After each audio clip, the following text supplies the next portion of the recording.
como escritor nos ha dado ya bastantes cositas, bastantes obras, bastante material para que degluta nuestro cerebro, y estamos aquí precisamente pues para presentar su libro más reciente, un libro que bajo el título de Usted no es una persona normal, que responde, como podéis comprobar, bastante a la realidad. Ni él es una persona normal, ni espero yo tampoco serlo, ni espero que ninguno de vosotros lo seáis, y si alguno es una persona normal, que sepa que cuando acabe este pequeño acto habrá dejado de serlo por completo. Y bueno, pues este es un libro muy especial porque es un libro que reúne fundamentalmente una serie de textos, artículos, relatos cortos, textos pánicos más bien, delirios, columnas que fueron apareciendo en el Butano Popular, una página web que bueno, llevaba Rubén Lardín y otra serie de personajes. Que tú participaste con un solo texto. Yo participé con un solo texto. 5 años entregaste un texto. Pero leí mucho. O sea, entraba muy a menudo, leía mucho y participé con un solo texto, es verdad. La vagancia a veces... Muy incendiario, hay que decirlo. Bueno, uno que casi, bueno, vale por muchos, pero en todo caso fue uno solo, mientras que, por ejemplo, Borja se dedicó muy intensamente a colaborar con esta maravillosa y ya desaparecida página web.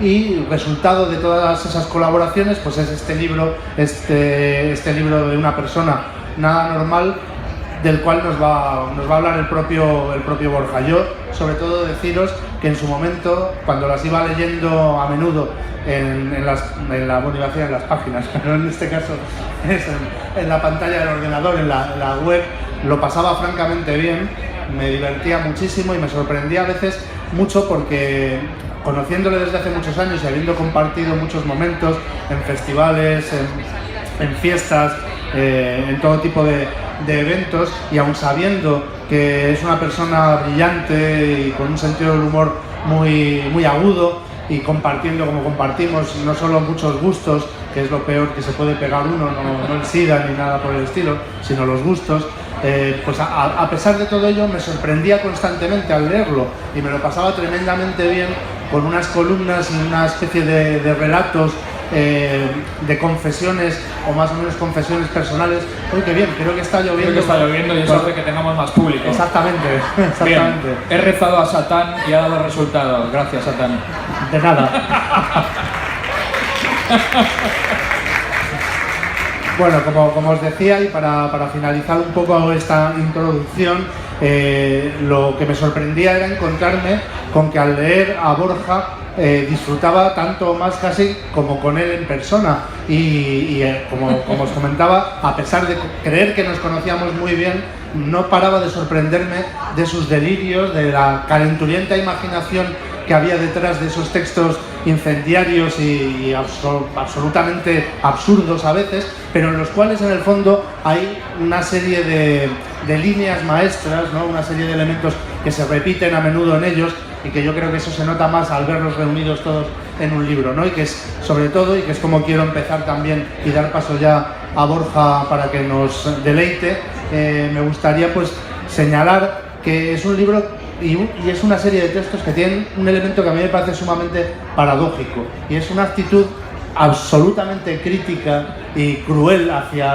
las redes sociales y hacia el ser humano que habita en ellas. Ahora, antes habitaba en el planeta Tierra, ahora en su equivalente virtual, y me gustaría que nos contara un poco cómo se lleva eso de tener esa actitud tan cínica y tan lúcida con respecto a las redes sociales y al mundo internet, al mundo virtual en el que vivimos, y al mismo tiempo saber que lo estás haciendo en internet y que estás contribuyendo de alguna manera al demonio, ¿no? Alimentar la bestia. Exacto. Bueno, de hecho hay un texto de los últimos del libro que se titula directamente Somos contradicción, y es el libro, en cierto sentido, en muchos momentos va también por ahí, ¿no? Que a veces criticamos algo y estamos haciendo lo contrario o lo mismo o peor, y en este caso pues sí, critico Facebook desde Facebook, ¿no? Es la contradicción máxima. Y bueno, sí que es cierto que en el libro algunos de los textos van un poco dirigidos a cómo nos comportamos en las redes sociales, pero hay bastantes más cosas, hay cosas que no tienen mucho que ver, pero sí que es un poco el tema que más está reflejado. Y bueno, la verdad es que has hablado tanto en la presentación, me has puesto también que no sé qué decir. Pues ahora tienes que defender y demostrar que no he mentido. Bueno, por cierto, un placer estar en la Semana Negra y un placer que el presentador del libro, el que me acompaña en el libro, sea Jesús Palacios, que además yo creo que en algún texto del Butano Bipolar te llegaba a citar, como que teníamos alguna conversación y demás. Ahora vamos a dejar de chupárnosla para dar paso a la parte más... Lo hemos pasado muy bien y además tú también tienes una manera de escribir muchas veces también con mucho sarcasmo, mucho ironía, humor negro. En ese sentido creo que tenemos visiones parecidas, pero luego además intentamos en la vida real pasándolo muy bien. O sea, no siempre tiene que ver. El libro es muy gruñón en cierto sentido, porque siempre digo que gruñir es vivir, pero a la vez desde un punto de vista pues de pasarlo bien, ¿no? De intentar reírte del absurdo que suele ser nuestro comportamiento muchas veces, ¿no? Y que yo creo que de alguna manera las redes sociales nos sirven para que todo ese comportamiento ridículo que tenemos muchas veces se vea magnificado, ¿no? Que se vea enfatizado, sea todavía más desvarío todo, ¿no? No sé cómo te sentirías tú al ver ya todas esas columnas, todos esos textos de alguna manera desperdigados en el Butano y ahí como colgados en esa nube que parece que van a estar siempre, pero luego a lo mejor un día desaparecen. El Butano desapareció. Exactamente, y se acaba. Pero yo la verdad que cuando vi el libro y cuando lo tuve en mis manos sentí una cierta emoción y sentí que los textos cobraban vida de verdad por primera vez. ¿Por qué nos pasa eso? Porque bueno, nos gusta el papel, ¿no? Nos gusta verlo en papel. Parece que hasta que no lo ves en papel incluso no se te toma en serio como escritor a veces, ¿no? También por otro lado, la mayoría son textos del Butano, pero también hay de la revista Cactus, una revista que se edita en Euskadi, que tanto en digital como en papel, que es gratuita. Tengo una sección que se llama Flan con Napalm. Y bueno, también algunos pues lo remastericé, cambié el título, o sea, he cambiado cosas respecto a lo que había en internet y bueno, aprovechando un poco la posibilidad. Y luego también dije, bueno, para que esto realmente pueda interesar a la gente, pues habría que darle un mayor empaque. Y algo que siempre me hubiera gustado en el Butano, pero que no se hacía, porque era una de las normas o de las ideas de la política de la web, era que no hubiera nunca ilustraciones, ¿no? Sí. Y a mí me apetecía que las hubiera, y como tengo la suerte de tener amistad con mucha gente que dibuja con talento, pues les pedí, pues bueno, si les apetecía dibujar alguno de los textos. La verdad es que a todos los que les comenté me dijeron que sí, me emocioné y empecé a pedir. Al principio pues bueno, hay 50 textos aproximadamente, iba a pedir unos 20 y al final están todos, prácticamente tienen una ilustración y de gente muy dispar. Hay gente dibujante cómic, como puede ser David Zaja, que es un premio Eisner, a Miguel Noguera, Joaquín Reyes, bueno, gente un poco de todo tipo, y eso hace un añadido al libro, ¿no? Me parece que es un libro curioso en ese sentido, que a un público pues muy variado, ¿no? También a la gente que me conoce por la parte del cómic, la del cine, porque también hay textos relacionados con el cine, hay un poco de todo. Bueno, y aunque parezca que lo decía con coña, en realidad lo pienso, eres un hombre de múltiples talentos, aparte de un talante de bonomía comprobada y bueno, excelente persona, pero he dicho que íbamos a dejar de... Pero odio a la humanidad, como tú. Bueno, odias a la humanidad, que es la única actitud humanamente racional, ¿no? Misántropos afables, que se dice, ¿no? Algo así. Odio al ser humano, pero me encanta la gente, suelo decir. Podríamos decirlo así. Tú lo has dicho, vamos, lo has definido perfectamente. Pero a lo que quería decir es que, bueno, pues eso, te multiplicas, has dirigido películas, en concreto, bueno, algunas que a mí me gustan mucho, como las adaptaciones que has hecho de los cómics de Miguel Ángel Martín, que también estuvo esta semana con nosotros, Snoop 2000 y Neuroworld. Has dirigido multitud de videoclips promocionales para bandas de todo tipo. Más de 40. Más de 40.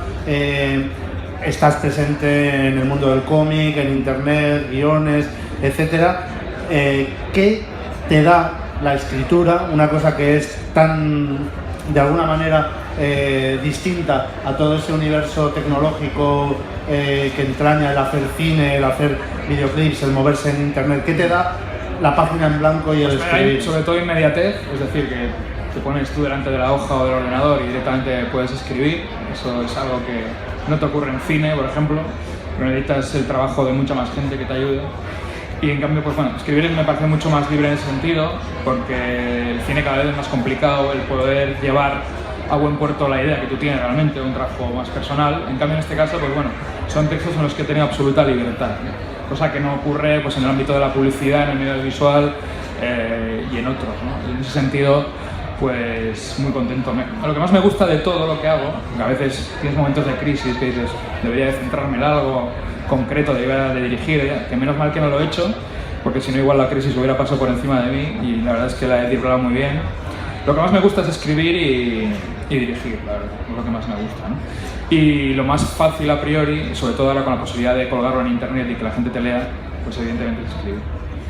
¿No crees que hasta cierto punto este tipo de columnas y de digresiones, de desvaríos, podrían considerarse un género literario en sí mismo? O sea, la gente está como muy acostumbrada a unos códigos narrativos muy concretos, estos son novelas, estos son relatos, esto es ensayo, esto es historia, y tú haces un poco de todo. Sí, yo lo mezclo, dependiendo lo que te apetezca contar, pues a veces se pueden decir que son columnas, lo que hago en Flanco Mnapa, en la sección que he dicho de la revista Cactus, entiendo que son columnas en las que opinas de cosas que te llaman la atención, pero sí que a veces de repente meto un relato en el que también llegas a una conclusión, a un mensaje, hay metáforas, ¿no? Utilizar un poco lo mismo, pero sí creo que lo bonito precisamente de esta libertad que nos da de escribir es poder hacerlo de cualquier cosa, ¿no? Me pasa que algunas historias evidentemente tienen momentos y tintes autobiográficos y hay cosas que son reales, que han pasado, ¿no? Como hay una historia, por ejemplo, que le pasó a una chica con la que salía, que es que vivía en un bajo y se cayó un perro de un quinto piso.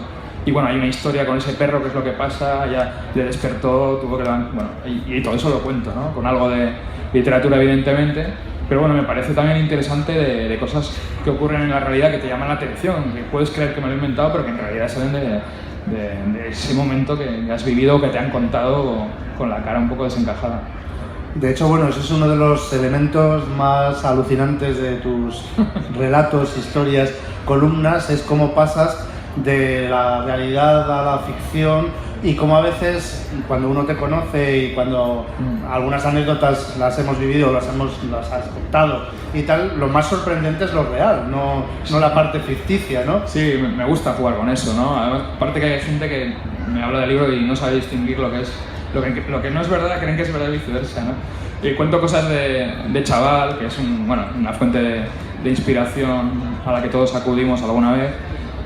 Por ejemplo, una vez que de muy crío asistimos a al supuesto sacrificio de un pollo que en realidad acabó en un pollo decapitado que voló varios minutos sobre nuestras cabezas manchándonos de sangre, ¿no? Es una imagen como muy satánica y tal, pero es real, eso nos pasó y no sé, te acuerdas de esa imagen, ¿no? Y eso es otra de las cosas que cuento, ¿no?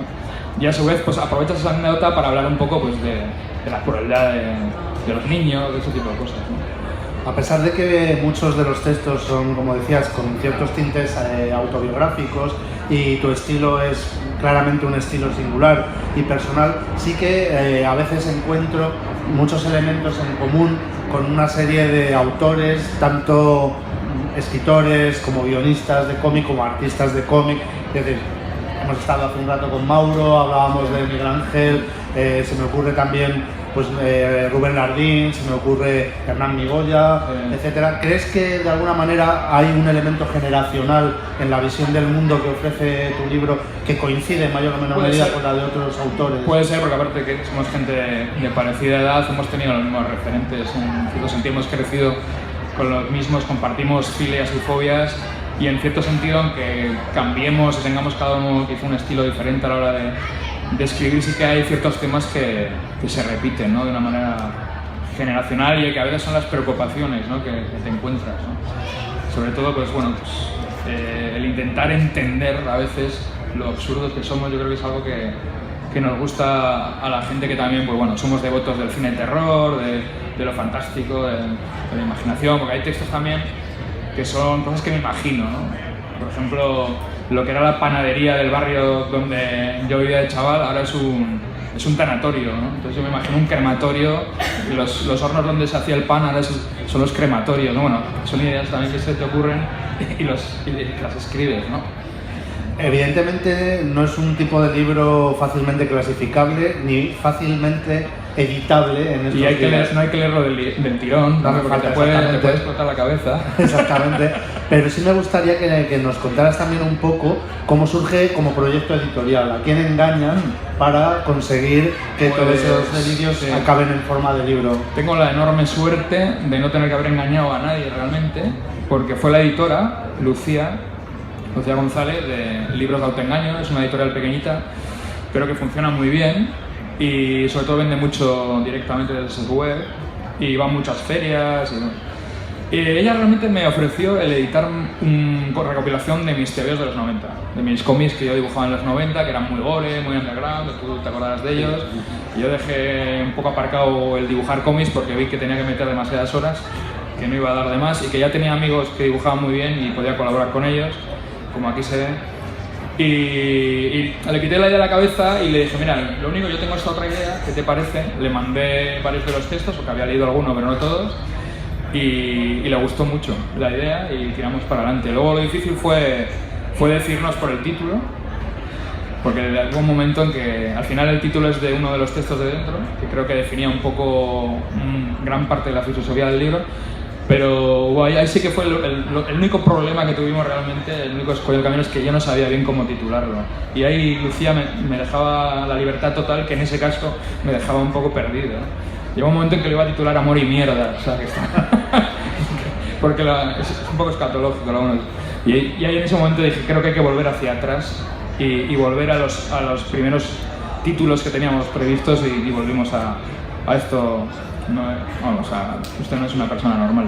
Si no recuerdo mal, por la época del pasado festival de Sitges, andabas ya liado con el libro.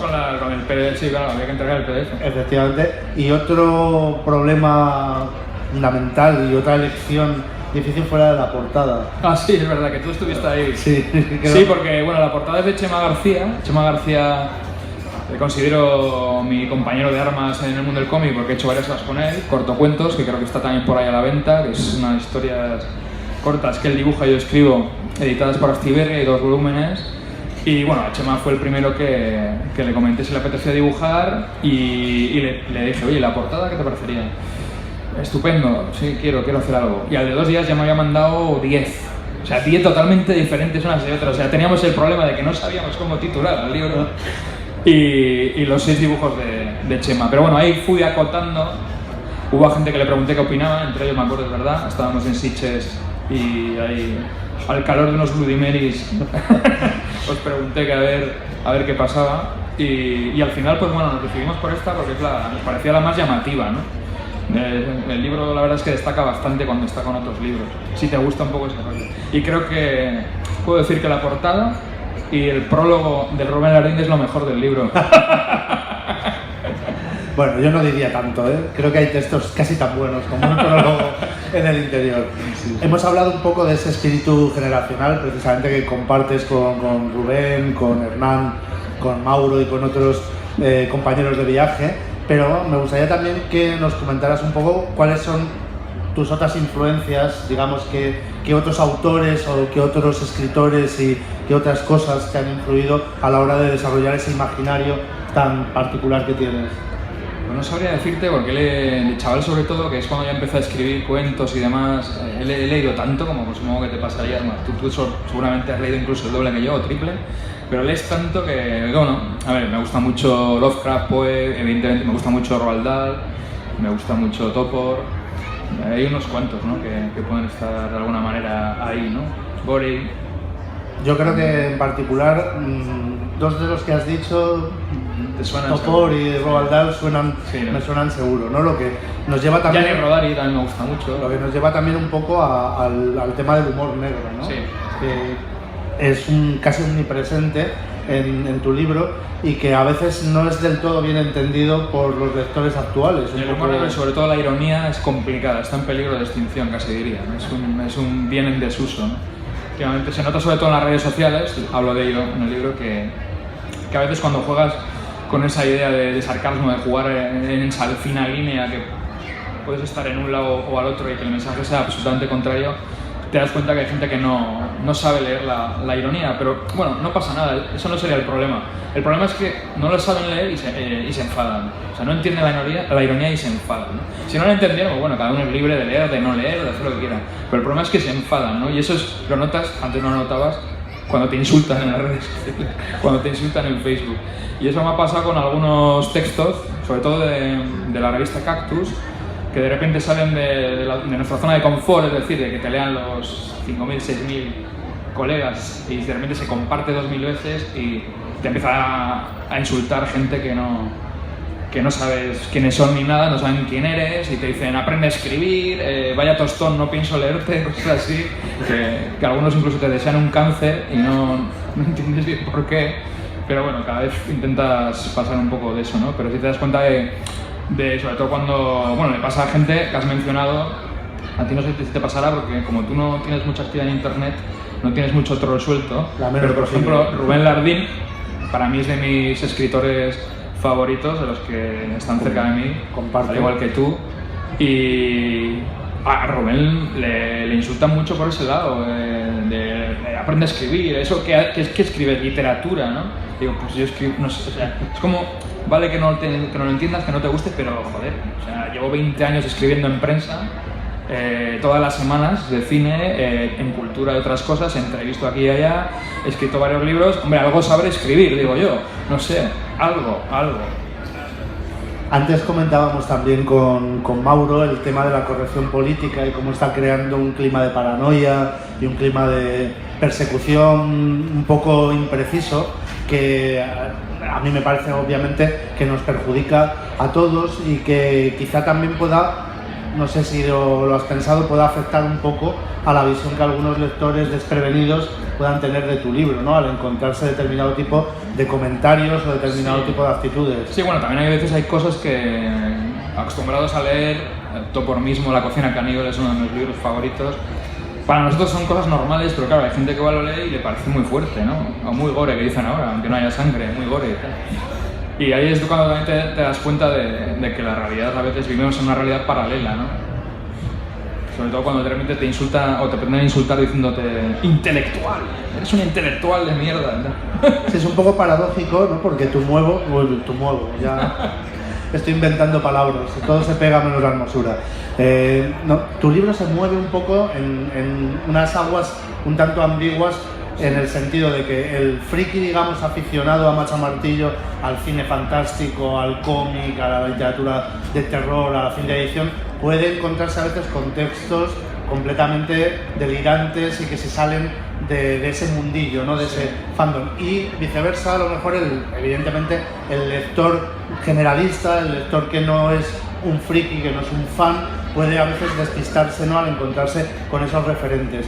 ¿Cómo te sientes a ese respecto? Sí, bueno, a veces, sí, yo creo que a veces podemos estar un poco en tierra de nadie, ¿no?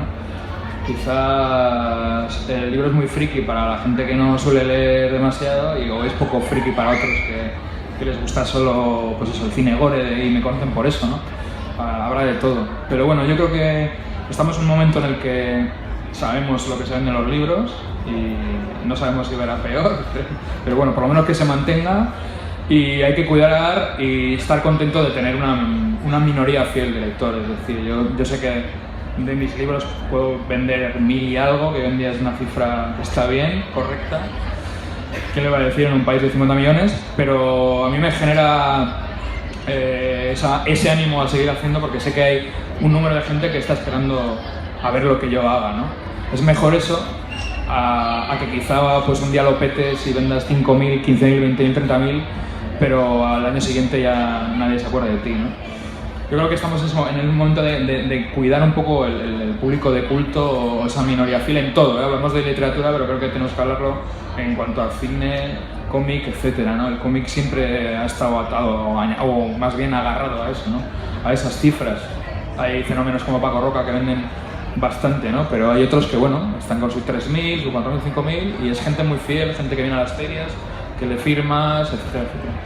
Bueno, pues nosotros vamos a poner nuestro granito de arena desde la Semana Negra para aumentar ese número de fieles seguidores de Borja Crespo y os recomiendo a todos encarecidamente que hoy que tenéis la oportunidad de contar con él, aprovechéis para comprar el libro, que os firmará en breves momentos allí al fondo a la izquierda en la mesita tradicional, y que mientras tanto, bueno, pues despidamos a Borja Crespo con un fuerte aplauso, deseando que pronto nos deleite con un libro nuevo. Muchas gracias. Y ya sé, una pena que la lluvia haya sido tan breve. Bueno. Cierto. Muchas gracias. Ya sabéis, a comprar el libro.